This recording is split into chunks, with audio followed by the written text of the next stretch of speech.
ಮಾಜಿ ಸಚಿವ ಅಂತ ಕ್ಷಣಕ್ಕೆ ಪ್ರೀತಿ ವಿಶ್ವಾಸ ಏನ್ ಕಡಿಮೆ ಆಗಿದೆ, ಇದು ಜಾಸ್ತಿ ಆಗಿದೆ. ಗೊತ್ತಾಯ್ತಾ? ಸಚಿವ ಸ್ಥಾನ ಇದ್ರು ಒಂದೇ, ನಮ್ಗೆ ಇಲ್ಲದೆ ಇದ್ರು ಒಂದೇ. ನಿಮ್ ಕೆಲಸ ಮಾಡೋದಕ್ಕೆ ಸಚಿವ ಆಗ್ಲೇಬೇಕು ಅಂತ ಏನಿಲ್ಲ, MLA ಕೂಡ ಆಗ್ಲೇಬೇಕು ಅಂತ ಏನಿಲ್ಲ. ಆದ್ರೆ ನಿಮ್ಮೆಲ್ಲರ ಆಶೀರ್ವಾದ ಅಂತ ಹೇಳಿದ್ರೆ, ನಾನು ಈ 11 ಕ್ಷೇತ್ರದಲ್ಲಿ ನನಗೆ ನೀವೆಲ್ಲ ಆಶೀರ್ವಾದ ಮಾಡಿದ್ದು ಸುಮಾರು 35,500 ವೋಟ್ಗಳ ಬಹುಮತದಲ್ಲಿ ಗೆದ್ದಿರೋದು. ವೋಟ್ 35,000, ನೀರೇ 35,500 ವೋಟ್. ಇವತ್ತು ಸಚಿವ ಸ್ಥಾನ ಹೋದ ಮೇಲೆ ಚುನಾವಣೆ ಬಂದು ಇನ್ನೂ ಒಂದು ಜಾಸ್ತಿನೇ ಆಗ್ತದೆ ಅಂತ ಕಡಿಮೆ ಆಗಲ್ಲ. ಇವತ್ತು ಎಲ್ಲ ಜನರ ಸಹಾನುಭೂತಿ ನನ್ನ ಕಡೆ ಇದೆ.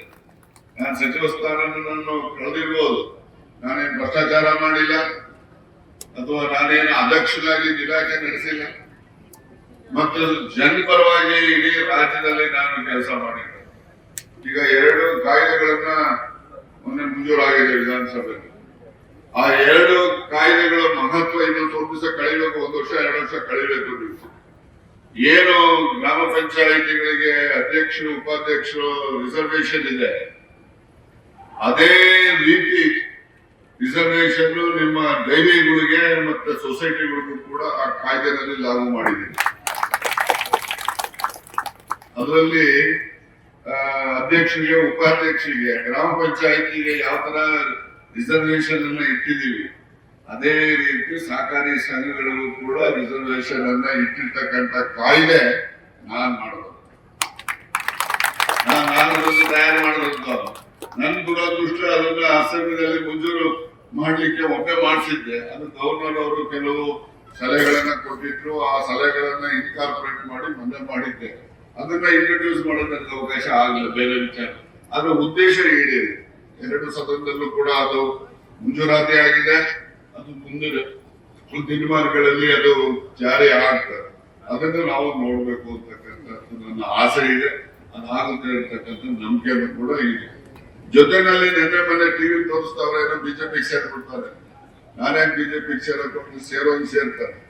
ನನಗೇನು ಬಿಜೆಪಿ ಸೇರೋ ಅವಕಾಶ ಏನಿಲ್ಲ. ನಾನು ಯಾವ ಪಾರ್ಟಿ ನಿಂತ್ಕೊಂಡು ಬಂದ್ರು ಓಟ್ ಹಾಕ್ತಿರಲಿ, ಇಂಡಿಪೆಂಡೆಂಟ್ ನಿಂತರೂ ಓಟ್ ಹಾಕ್ತಾರೆ. ಅದರಿಂದ ನಾನೇ ಹೇಗೆ ಪಾರ್ಟಿ ಬಿಡಕ್ ಹೋಗ್ಬೇಕು? ಏನ್ ನನಗೇನ್ ತೊಂದರೆ ಮಾಡಿದ್ದು ಪಾರ್ಟಿ ಮಂತ್ರಿ ಕೆಲಸ ತೆಗೆದಾಕ್ಷಣಕ್ಕೆ ತೊಂದರೆ ಮಾಡೋದ್ರಿಂದ ಏನಲ್ಲ. ನಾನು ಈ ಜಿಲ್ಲೆನಲ್ಲಿ ನಿಮ್ಮೆಲ್ಲರ ಆಶೀರ್ವಾದದಿಂದ ಪ್ರತಿ ಕ್ಷೇತ್ರದಲ್ಲಿ ಯಾರನ್ನ ಬೇಕಾದ್ರೂ ಗೆಲ್ಸೋದು, ಯಾರನ್ನ ಬೇಕಾದ್ರೂ ಸೋಲ್ಸೋ ಶಕ್ತಿ ಇದೆ ನೀವು ಕೊಟ್ಟಿರೋದು. ಅದರಿಂದ ನಾನು ಯಾವತ್ತು ರಾಜಕೀಯದಲ್ಲಿ ಬೆನ್ನು ತೋರಿಸೋನೇ ಅಲ್ಲ. ಎಂತದೇ ಕಷ್ಟ ಬಂದ್ರು ಎದೆ ಇಡೋವನೇ ಹೊರತು ಬೆನ್ನು ತೋರೋನಲ್ಲ ನಾನು.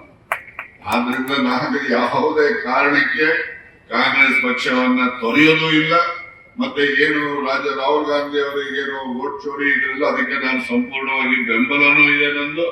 ಮತ್ತೆ ಯಾವುದೇ ಊಹಾಪೋಹಕ್ಕೆ ಯಾರು ಕೂಡ ಅದಕ್ಕೆ ನೀವು ಮಾನ್ಯತೆಯನ್ನಾಗ್ಲಿ ಕಿವಿಯನ್ನಾಗ್ಲಿ ಕೊಡ್ತಕ್ಕಂಥ ಅಗತ್ಯತೆ ಇಲ್ಲ.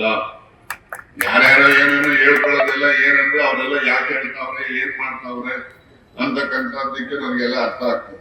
ಮತ್ತೆ ಬಹಳಷ್ಟು ಜನ ಸುಮಾರು ಒಂದಷ್ಟು ಹೆಚ್ಚಿನ ಸಂಖ್ಯೆಯಲ್ಲಿ ದೆಹಲಿಗೆ ಹೋಗ್ಬೇಕು ಅಂತಕ್ಕಂಥದ್ದನ್ನು ಚರ್ಚೆ ಎಲ್ಲ ಮಾಡ್ತಾ ಇದ್ದಾರೆ. ನಾನು ಅವರಲ್ಲಿ ಮನವಿ ಮಾಡ್ತೇನೆ, ದೆಹಲಿಗೆ ಹೋಗ್ತಕ್ಕಂಥ ಅಗತ್ಯತೆ ಏನಿಲ್ಲ. ಎಲ್ಲಿನ ತನಕ ಸಿದ್ದರಾಮಯ್ಯನವರು ಮುಖ್ಯಮಂತ್ರಿ ಆಗಿರ್ತಾರೆ, ರಾಜ್ಯದಲ್ಲಿ ನಮ್ಮ ಪಕ್ಷದ ನೇತೃತ್ವ ವಹಿಸಿರ್ತಾರೆ, ಅಲ್ಲಿನವರೆಗೂ ನನ್ನ ಭವಿಷ್ಯಕ್ಕೆ ಯಾವುದೇ ಕೊರತೆ ಇಲ್ಲ ಅಂತ ಹೇಳಿ ನಿಮ್ಮಲ್ಲಿ ನಾನು ಹೇಳಲಿಕ್ಕೆ ಬಯಸಿ ಮಾಧ್ಯಮದವ್ರಿಗೋಸ್ಕರ ಇಷ್ಟು ವಿಚಾರ ಹೇಳ್ತಾ ಇದ್ದೀನಿ. ನೀವು ಎಲ್ಲಾನ ತೋರಿಸ್ಕೊಳ್ಳಿಲ್ಲ ನಾವು. ಆದ್ರಿಂದ ಏನು ನಮ್ಗೆ ಕೊಡಗೇನಹಳ್ಳಿ ಹೋಗ್ಲಿ ಅಂತ ಹೇಳಿದ್ರೆ ನಾನು ಬಹುಮತದ ಹೇಳ್ತಾ ಬರ್ತಾ ಇದ್ದೆ. ಕೊಡಗೇನಹಳ್ಳಿ ಹೋಗ್ಲಿ ನನಗೆ 15,000 ಬಹುಮತ ಕೊಡ್ತಾರೆ. 15,000 ವೋಟ್ ಬಹುಮತ ಕೊಡೋದು ಒಂದು ಹೋಬಳಿನಲ್ಲಿ ಅಂತ ಹೇಳಿದ್ರೆ ನಿಜಕ್ಕೂ ಕೂಡ ಅದು ಒಂದು ಯಾರಿಗಾದ್ರೂ ಹೊರಗಡೆ ಅವ್ರಿಗೆ ಹೇಳ್ಬಿಟ್ಟು ಬೇರೆ ಊರಲ್ಲಿ ಹೋಗಿ ಇವನೇನೋ ಗುಡ್ಡೆ ಹೊಡಿತಾನೆ ಬಿಡ ಅಂತಾರೆ.